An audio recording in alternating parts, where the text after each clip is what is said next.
নমস্কার, স্বাগতম সনাতন বাণীতে, যেখানে প্রতিদিন ভগবানের বাণী আপনার মনে শান্তি এনে দেবে। এই বাণীটি আজ তোমাদের উদ্দেশ্যে ভগবান ঈশ্বর করেছেন। যদি কষ্টে থাকো এটা শোনো, স্কিপ করার আগে 10 সেকেন্ড শুনে যাও। ভগবান তোমাকে এই কথাগুলো বলতে চান। মা সারদা দেবীর কিছু অনুপ্রেরণামূলক বাণী শোনো। মন শান্ত রাখো, সব ঠিক হয়ে যাবে। কাউকে দোষ দিও না, নিজের ভুল নিজেই খুঁজে নাও। সবাইকে ভালোবাসো, কারোর প্রতি ঘৃণা মনে রেখো না।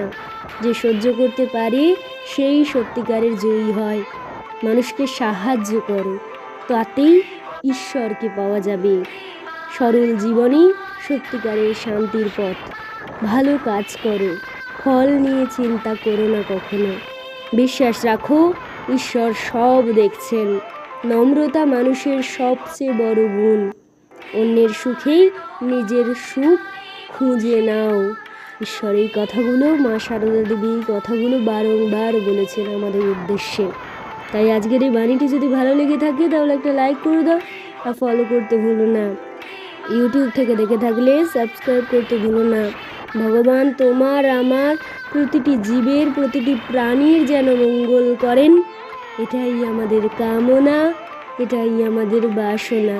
তাই লাস্টে একটাই কথা বলতে চাই, কমেন্টে লিখে যাও, জয় মা সারদার জয়। মা সারদা, তুমি আমাদের আশীর্বাদ করো, আমাদের কৃপা করো, আমাদের দয়া করো। এর বেশি কিছুই চাই না গো মা।